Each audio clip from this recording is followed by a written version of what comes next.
gods of Plato and Aristotle. We may all look forward with eager anticipation to that nobler day when the gods of philosophy once more shall rule the world." Unquote. Aldous Huxley, in his book called Brave New World Revisited, quotes a character called the Grand Inquisitor in one of Fyodor Mikhailovich Dostoevsky's parables as saying this, quote, "In the end they, the people, will lay their freedom at our, the controller's feet, and say to us, 'Make us your slaves, but feed us.'" Unquote. The Tucson Citizen newspaper of November the 3rd, 1988, printed a photograph of a group of people involved in a march for literacy, and it clearly demonstrated that at least some people in America are now asking their government to make them their slaves. The picture showed a demonstrator carrying a picket sign that read, quote, "Uncle Sam, we want you to support us," unquote. Mr. Huxley gave us a date when we could expect these changes to occur. He wrote the following in his book written in 1958, quote, "The 21st century will be the era of world controllers," unquote. And then he told us why these controllers would not fail. Quote, "The older dictators fell because they could never supply their subjects with enough bread, enough circuses, enough miracles and mysteries.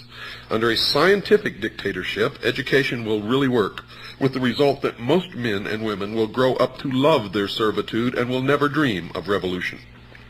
There seems to be no good reason why a thoroughly scientific dictatorship should ever be overthrown." Unquote. Someone who might have given the world the date for the commencement of these predicted changes was Zbigniew Brzezinski, a Marxist, President Jimmy Carter's national security advisor during his 4-year administration. And he wrote the following in his book entitled Between Two Ages, by the way. You should read every book that he's ever written. You will be angered. Quote, "Either 1976 or 1989, the 200th anniversary of the Constitution, could serve as a suitable target date for culminating a national dialogue on the relevance of existing arrangements, the workings of the representative process, and the desirability of imitating the various European regionalization reforms and of streamlining the administrative structure." Unquote. And it did begin exactly when he said it would. So the people of the world can now determine what those changes are that those in the positions of implementing changes have in store for them.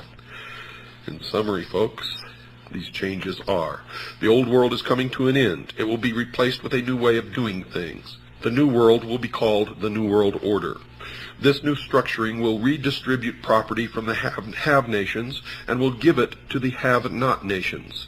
The New World Order will include changes in the family, the workplace, religion. The United States will play a major role in bringing it to the world. World wars have been fought to further its aims. Adolf Hitler, the Nazi socialist, supported the goal of the planners. The majority of the people will not readily accept the New World Order, but will be deceived into accepting it by two strategies. One, those in favor of the changes will have become seated in the very thrones of power, generally without the public realizing that fact, and this has already occurred. Two, the old world order will be destroyed piece by a series of planned nibbles at the established format. The Communist Party is actively supporting the changes to the New World Order. The basic tenets of Christianity, which were the base for the old world order, will have to be eliminated. If the slower methodical techniques of change do not function, violence will be introduced and controlled by the planners, including possibly a World War III using atomic weapons.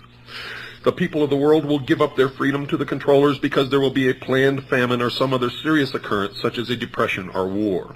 The change to the New World Order is coming shortly, folks, and it has already begun. However, if that is not the case, it will be introduced one step at a time so that the entire structure will be in place by the year 1999.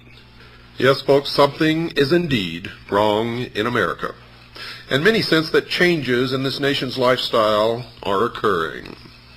Most of us know full well that these changes are taking place. The newspapers are saturated with articles reporting the activities of those advocating increased governmental spending for a variety of unconstitutional purposes. Organizations supporting a globalism concept urge the world to adopt a one-world government. Psychologists preaching the destruction of the family unit and recommending that the society rear the nation's children. governments closing private schools, and nations forming regional governments under which national borders are scheduled to disappear. And still the sheeple think that all of this is happening by accident, and any concept that it is being brought about by a carefully orchestrated plan is the product of crazy conspiratorialists. Since these changes appear to be part of the new philosophy known as the New World Order, anyone desiring to know the future has to become familiar with this new phrase and what it portends for the world of tomorrow, and you will quickly see that it is the result of a well thought out, well conceived, and well orchestrated plan. Indeed, it is called the Great Work. As an indication that major changes are coming in tomorrow's world, one of the current trends mentioned is the call for a one-world government.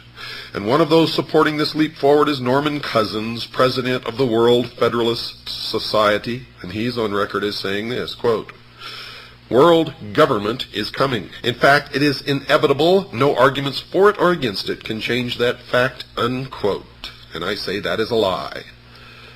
240 million Americans standing up in concert with each other, holding a rifle in their hands, can stop it instantly in its tracks. And that's the truth of why we were given the second article in amendment to the Constitution. It has nothing to do with hunting or preserving your private property. It has to do with preserving our freedom. The goal of a one-world government, folks, is not a new thought. One of the earliest formal organizations that supported the concept of that goal was the Illuminati, founded on May 1st, 1776 by Adam Weishaupt, a Jesuit priest, a professor at Ingolstadt University, a Jesuit university, a teacher of canon law. Professor Weishaupt was quoted as saying this, quote, "It is necessary to establish a universal regime and empire over the whole world," unquote.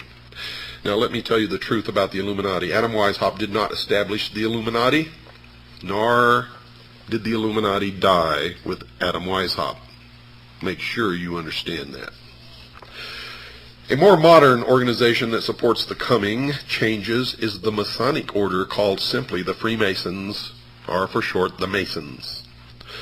Has nothing to do with bricklayers, folks. The term originally comes from the French, free mason, which literally means the sons of light. This worldwide fraternity has members in America, as will be discussed, and they too support a call for a one-world government. One who has written about this secret organization is Paul Fisher, and he says this about them in his book entitled Behind the Lodge Door, quote, "Masonry will eventually rule the world," unquote. Benevolent fraternal organization.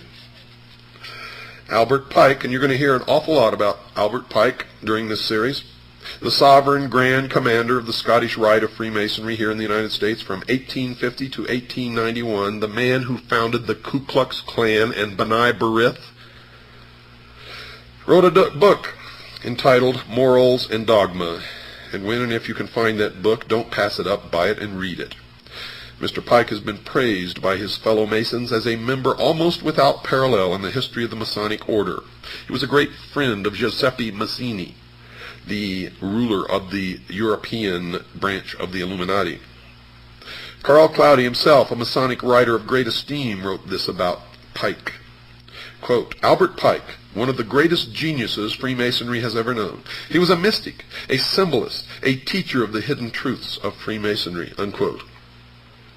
So the outsider can know that whenever Mr. Pike speaks, he speaks with authority and knowledge. He is perhaps the greatest Masonic writer of all time, and I would add next to Manly P. Hall.